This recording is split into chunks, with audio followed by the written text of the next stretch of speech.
Hello student, আজ পড়ব anti convulsant drug. এই ড্রাগের মধ্যে প্রথম কোন ড্রাগটা পড়ব? অ্যান্টি কনভালসেন্টের মধ্যে magnesium sulphate. Anti convulsant drug কোন ক্ষেত্রে প্রোভাইড করা হয়? ইন্ডিকেশান কি? Eclampsia, next epilepsy, next meningitis, next cerebral malaria, next cerebral টিউমারের ক্ষেত্রে আমরা অ্যান্টি কনভালসেন্ট ড্রাগ প্রোভাইড করি। অ্যান্টি কনভালসেন্ট ড্রাগের মধ্যে প্রথম কি ড্রাগ আছে? Magnesium sulphate. ম্যাগনেসিয়াম সালফেটের মোড অফ অ্যাকশন কি? It decrease the acetyl choline release from the nerve ending. Nerve ending থেকে যে অ্যাসিটাইল ক্লোরিং রিলিজ হয় সেটাকে কি করে? ডিক্রিজ করে। তার সঙ্গে কি করে? Reduce the motor and plate sensitivity to acetylcholine. It also block the calcium channel. It causes vasodilation, increase cerebral, uterine and renal blood flow. Vasodilation, increase cerebral, uterine and renal যে blood flow থাকে সেটাকে বাড়িয়ে দেয়। আর কি করে? It decreases intracranial oedema. Next doses. Magnesium সালফেটের doses কি?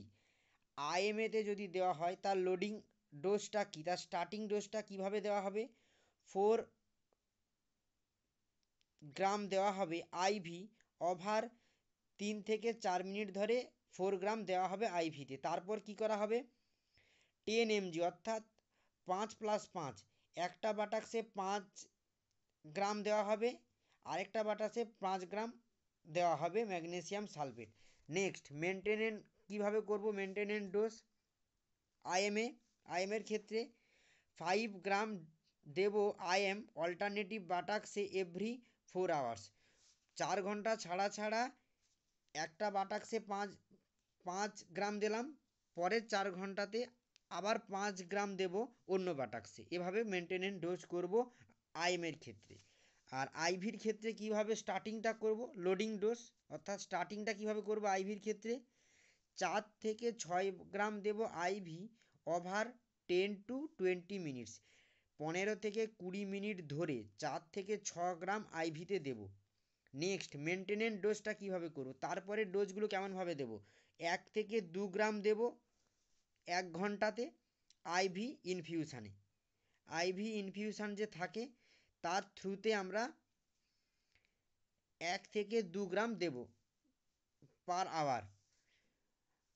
যখন আমরা রিপিটেড ইঞ্জেকশানগুলো দিতে থাকবো, যদি নি জার্ক হয় তার সঙ্গে ইউরিন যদি 30 ml এর বেশি হয় পার আওয়ারে এবং রেসপিরেশান রেট যদি 12 পার মিনিটের বেশি থাকে তখনই কিন্তু আমরা এই রিপিট ডোজগুলো দিতে থাকবো, মানে মেনটেনেন্স ডোজগুলো বজায় করে রাখবো।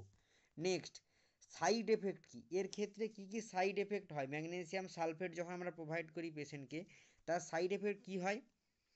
অ্যাকচুয়ালি অ্যান্টি কনভালসেন্ট ড্রাগের ক্ষেত্রে এই ম্যাগনেসিয়াম সালফেট অর্থাৎ MgSO4 হচ্ছে একটা সেফ ড্রাগ অফ চয়েস। তাছাড়াও কি কি হয় side effect? Muscular paresis and respiratory ফেলোর। Muscular paresis বা রেসপিরেটরি ফেলোর যদি হয় তখন আমরা কিভাবে সেটাকে মেনটেনেন্স করব?